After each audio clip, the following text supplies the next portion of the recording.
Continuamos con la unidad 2, correspondiente al movimiento de partículas individuales en campos eléctricos y magnéticos. En la última clase estábamos analizando la ecuación vectorial de movimiento y la descompusimos en sus componentes X, que la vemos por aquí. Voy a usar esta es la componente X de la ecuación de movimiento. Esta es la componente Y y esta es la componente Z. Entonces aquí lo que hicimos, recordando Vx punto, lo que representa es la derivada de la velocidad en X respecto al tiempo. Este punto lo que me dice a mí es que esto se está derivando respecto al tiempo. Entonces aquí se despejó la velocidad en X, pasando la masa a dividir acá. Y cuando despejamos la velocidad en X punto, me quedó así. Entonces, la derivada de la velocidad en X respecto al tiempo, ustedes bien saben que es la aceleración. Por tanto, lo que yo tengo aquí es entonces la aceleración en X. Eso es lo que tengo. La aceleración en X es carga por campo magnético partido de masa por la velocidad en Y. En esta otra ecuación, que es la componente en Y de la ecuación de movimiento, yo tomo la masa, la paso a dividir y despejo VY punto. Entonces VY punto me queda de esta manera. Y entonces recordar que esto sería la derivada de la velocidad en Y respecto al tiempo. Por tanto, esto es igual a la aceleración en Y, que es igual a esto. Ahora, y aquí voy a cambiar de color. Si yo tomo esta ecuación, esta, y la derivo de nuevo en ambos lados, es decir, derivo Vx punto una vez más, eso me va a dar Vx 2 puntos, donde 2 puntos significa que está derivado 2 veces.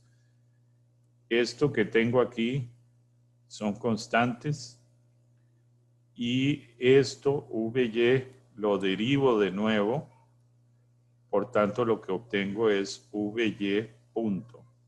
Estaba simplemente Vy, lo derivo una vez y me da Vy punto. Pero yo sé que Vy punto por la otra ecuación es esto que está aquí. Observen, esto es Vy punto. Entonces yo puedo agarrar todo esto, que sé que es Vy punto, y sustituirlo aquí.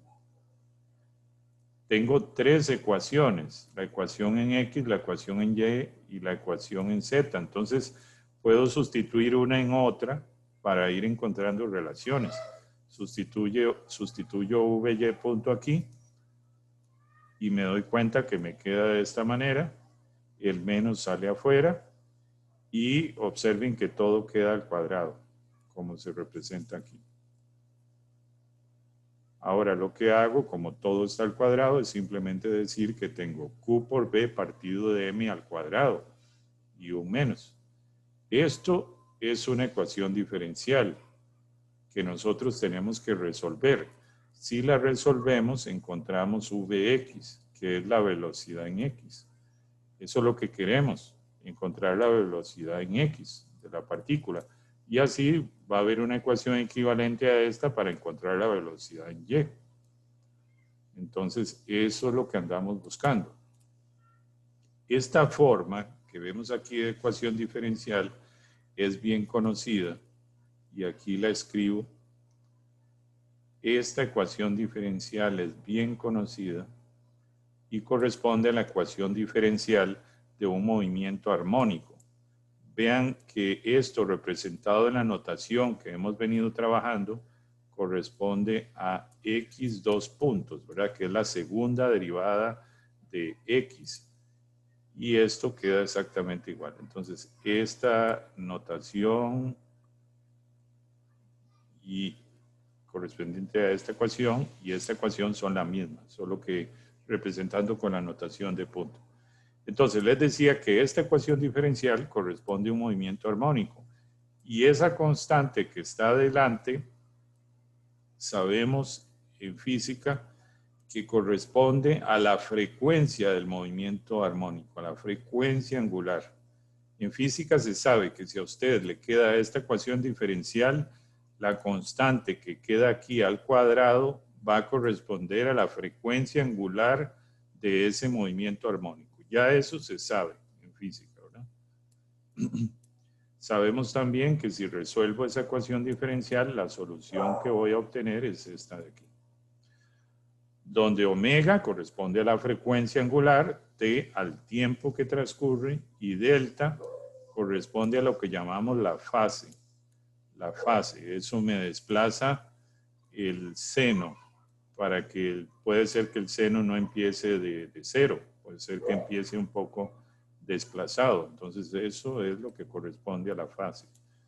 Y en algunos casos la fase es cero, con lo cual tengo la función seno tal cual que conocemos. Pero si delta es diferente de cero, nada más lo que hace es desplazar la gráfica de seno un poco. Pero habitualmente se toma la fase como cero.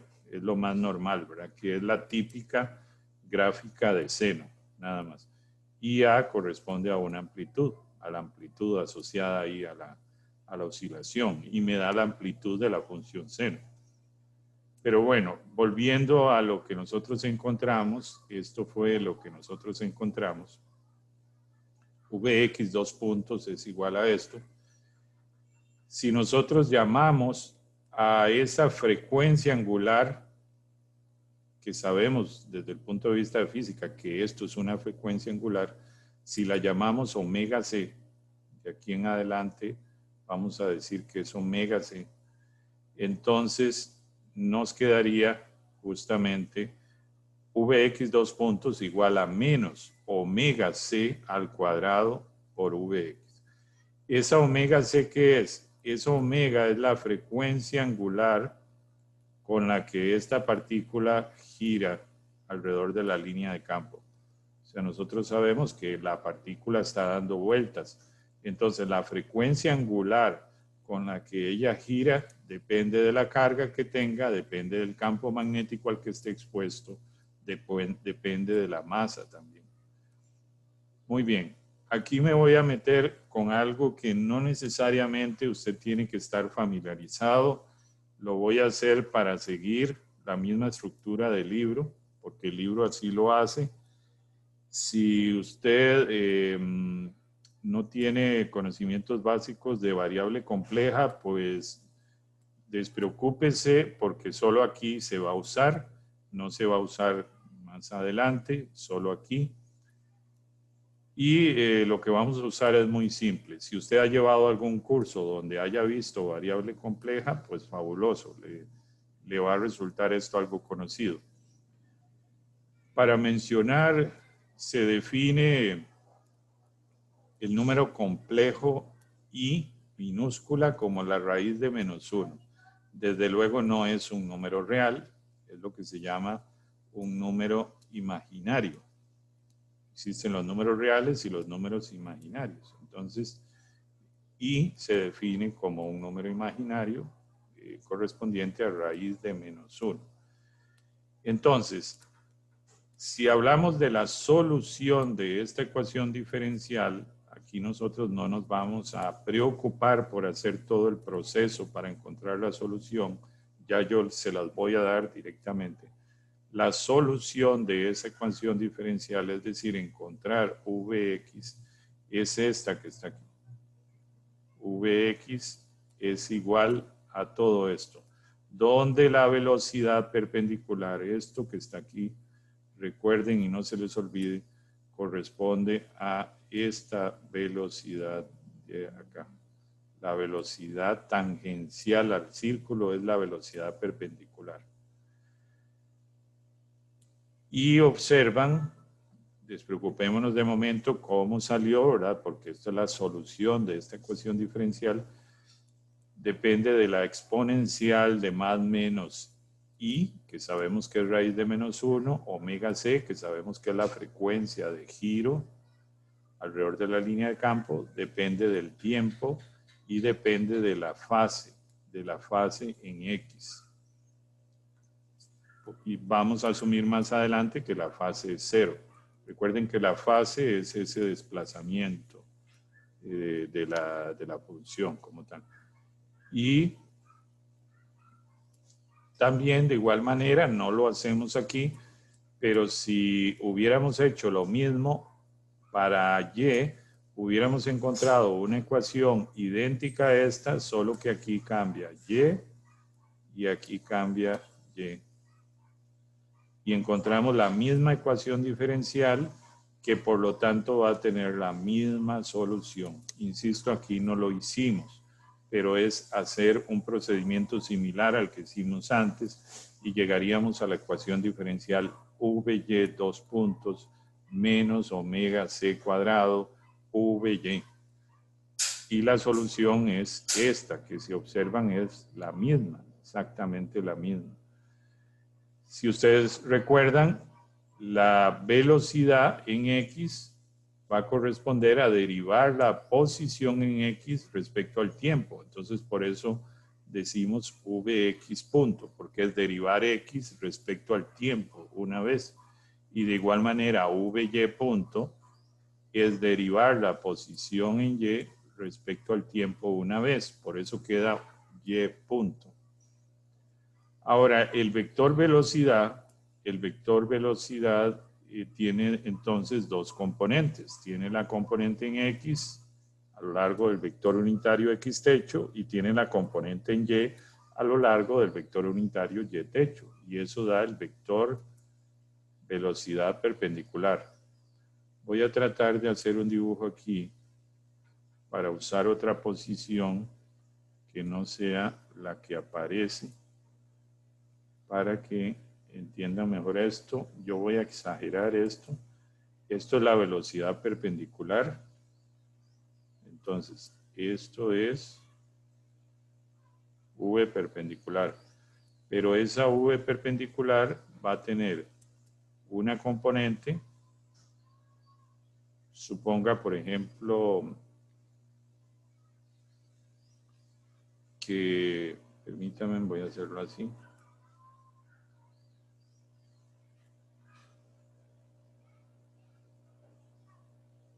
Suponga que yo digo X es para arriba y Y es para acá. Entonces, esta componente de aquí sería Vx y esta otra componente de aquí sería Vy. Entonces, eso es lo que estamos encontrando. La velocidad perpendicular tiene dos componentes. Tiene una componente X y tiene una componente Y. Entonces, ella como velocidad, como vector velocidad, es la suma del vector Vx más el vector Vy. Y la magnitud, como ustedes bien saben, es la raíz de la suma del cuadrado de las dos componentes.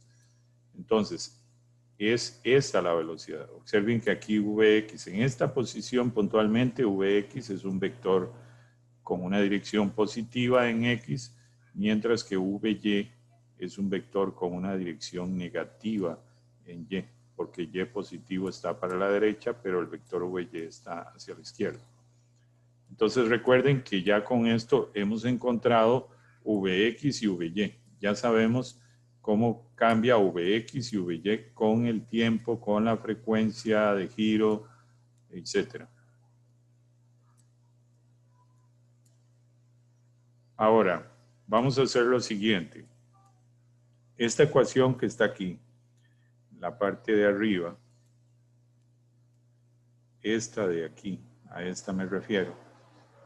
Yo la estoy trayendo de más atrás. Vean que es Vx punto igual a carga B partido de MVY. Yo la estoy trayendo de acá. de aquí fue donde la tomamos, que salió de la componente en X de la ecuación vectorial de movimiento. Entonces lo que estoy haciendo es tomando esa ecuación, me la llevo, la pongo ahí, y ahora, teniendo esto, despejo VY, despejo VY. Entonces, será que la masa pase para arriba y esto pase para abajo, y entonces obtengo VY en términos de Vx punto, ¿verdad? Punto, ahora aparte, si recordamos, estamos definiendo omega c, porque así yo les dije, como carga por B partido de M. Pero si yo le doy vuelta a esto y paso esto arriba y paso esto abajo, pues también me obliga a pasar esto abajo. O sea, es invertir. Y entonces yo lo que obtengo es esto que está aquí. 1 partido omega c es Q partido, perdón, masa partido Q partido B. Entonces esto que tengo yo aquí, no es más que 1 partido omega c, porque observen que masa partido carga partido Q es 1 partido omega c. Entonces yo lo que estoy haciendo es tomo esto y aquí pongo VY más, bueno, ya les voy a explicar qué es eso de más menos. Y sustituyo 1 partido omega c y sustituyo tal cual, o mantengo más bien Vx punto. ¿Qué es esto del más menos? Bueno, eso es lo siguiente. Ustedes saben que las cargas, esta carga puede ser positiva o puede ser negativa, ¿verdad? Si es un electrón es negativa. Si es un protón es positivo. Entonces, el libro Chen, y aquí no necesariamente estoy de acuerdo con él en la forma como lo hace, pero yo lo voy a hacer igual por un tema de que luego si usted va a hacer algo al libro Chen, comprenda por qué el libro lo hace así, ¿verdad? Lo que hace el libro es lo siguiente. Asume que en esta omega C, todo lo que está en omega C va a considerarse como valor absoluto. Entonces, la masa claramente es positiva, el campo es positivo y la carga le asumo el valor absoluto. Pero lo que se hace para mantener la idea de si fuera positivo o negativo es, observen que esto como tal, si la carga fuera negativo, pues aquí va a quedar un menos. Y si esta carga es positiva, esto va a quedar como un más, considerando que todo lo que está aquí dentro es un valor absoluto.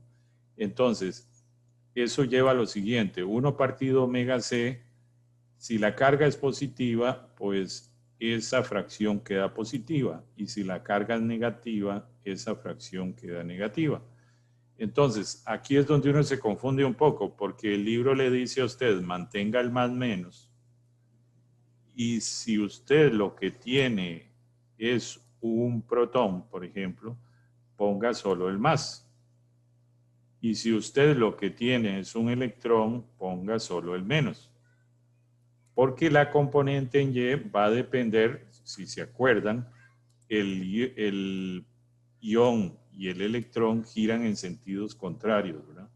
Entonces ahí es donde se genera el cambio significativo, ¿verdad? Pero recuerden entonces, por favor, que la razón de este más menos es, si yo dijera que quiero describir el movimiento de un ion, considero solo el más. Si yo digo que asumo el movimiento solo de un electrón, considero el menos. Y ahorita vamos a insistir más en eso. Entonces, observen que VY necesita la derivada de Vx respecto al tiempo. Yo sé que Vx, por la solución que les mostré antes, Vx es esto. Para simplificar, vamos a considerar que la fase es 0. Entonces me queda esto como Vx, que es lo que tenía aquí. Bueno, pero yo necesito Vx punto. Entonces derivo esto respecto al tiempo. No es más que derivar esta expresión de aquí. Como omega c es una constante y I es una constante, la derivada de I omega c respecto al tiempo es I omega c. Entonces, me quedaría así. Aquí, para no entrar en mucho detalle, ¿por qué no se vino el más menos? Bueno, resulta que este Vx punto queda en la misma dirección, indistintamente de que sea un ion o un electrón. Entonces, por eso es que no se vino el más menos por ahí. Pero entonces, Vx punto me queda así. ¿Qué podría hacer yo ahora? Lo que yo podría hacer es, teniendo Vx punto, llevarla aquí y sustituirla. Eso es lo que podría hacer, porque ahora ya sé quién es Vx punto. Muy bien.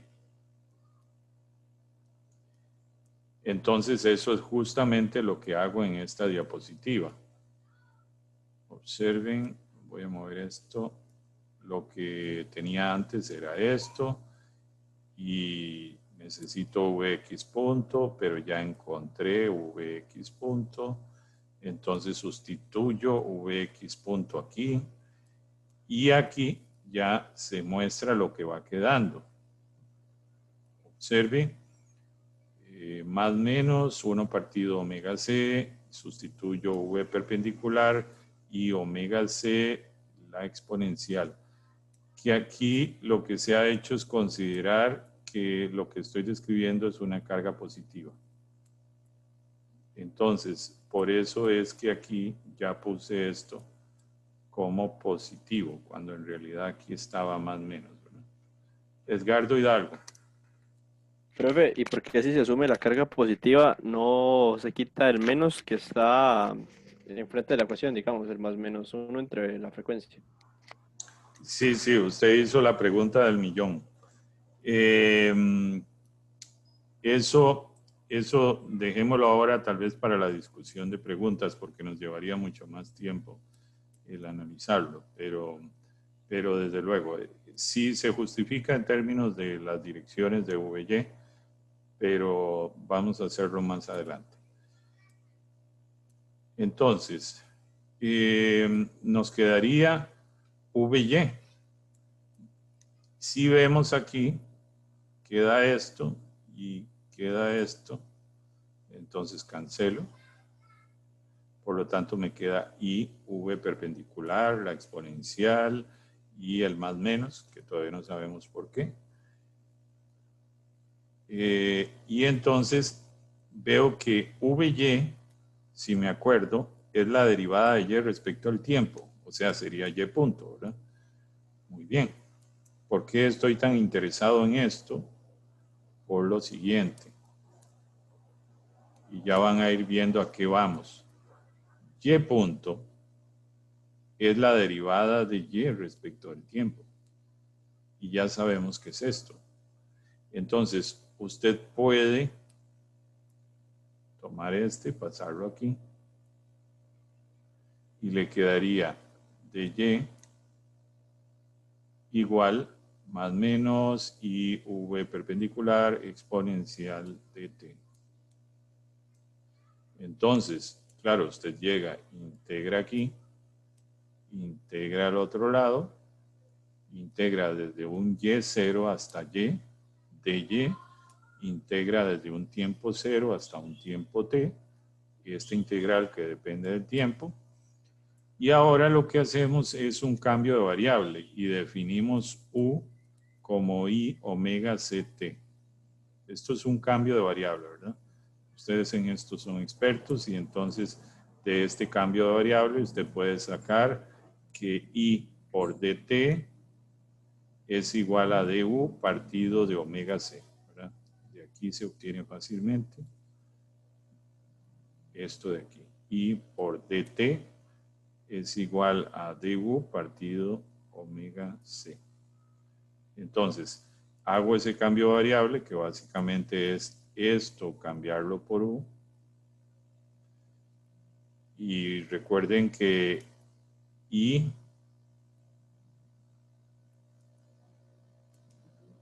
por dt es du partido omega c. Aquí está du y aquí aparece partido omega c. Y aquí estaba v perpendicular que termina copiado aquí. Mantenemos el más menos. Esto es la integral de e a la u, de u. Eso es facilísimo, es simplemente e a la u. Vuelvo entonces al cambio variable inicial que tenía, que u es i omega ct. Y aquí me queda v perpendicular, 1 partido omega c. Y finalmente y menos y0 es más menos v perpendicular omega c e y omega ct.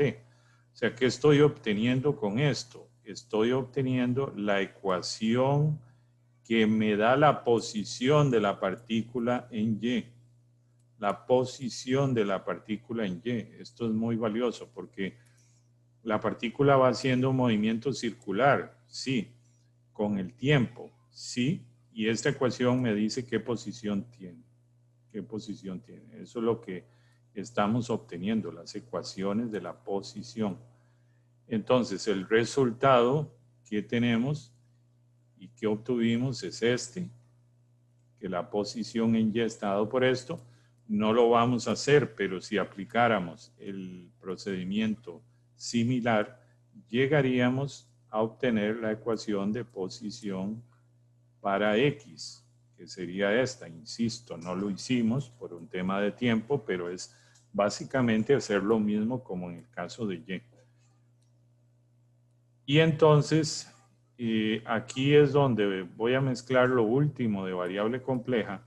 En variable compleja, cuando uno tiene e a la i zeta, lo puede expresar en términos de cosenos y senos como coseno de zeta más i sen de zeta. Y si tuviera e a la menos i zeta, se puede representar así. Entonces, yo lo que voy a hacer es esta exponencial, observen que corresponde a esta de aquí, la voy a convertir en una suma de cosenos y senos. Entonces, primero que todo, aquí cambio de color para hacer notar esto. Este término lo mantengo igual, es este de aquí. Lo mantengo exactamente igual, pero esta exponencial la convierto en coseno del ángulo, donde en este caso zeta es omega ct, ¿verdad? Más y sen del ángulo. Ok, ¿ahora qué hago? Ahora tomo este término, lo multiplico por este y tomo este y lo multiplico por este y entonces me queda así y me queda así. ¿Qué observo? Bueno, aquí me quedó i por coseno, o perdón, menos i por coseno, pero aquí me quedó menos i por i, eso es menos i al cuadrado. Entonces, al multiplicar término a término, aquí me quedó menos i al cuadrado. ¿Pero qué dijimos que era i? I era o es raíz de menos 1. Entonces, i al cuadrado, ¿a qué corresponde? A menos 1. Por tanto, este menos i cuadrado yo lo sustituyo por menos 1, porque i cuadrado es menos 1, ¿verdad? Entonces, menos 1 queda más 1. O sea, esto va a quedar positivo. Pero, ¿cuál es el detalle? Insisto que aquí es lo último que voy a hablar de variable compleja, que aquí nos está quedando un número imaginario. Por lo tanto, esto es una parte imaginaria. Esto no corresponde, este término como un todo, no corresponde a un número real, corresponde a un número imaginario. Mientras que, o a la parte imaginaria, más bien, para decirlo. Mientras que este, al ser i cuadrado, desaparece i convirtiéndose en 1. Entonces, esto como un todo corresponde a un número real. a un número real. Y en física, cuando uno involucra la variable compleja, se simplifican mucho las cosas, por más que no me lo crean. Pero yo cuando ya voy a analizar el fenómeno en concreto, tomo la parte real de lo que yo obtengo. Y en este caso la parte real es la parte azul. Acuérdense ustedes que menos i cuadrado se convirtió en 1 nada más.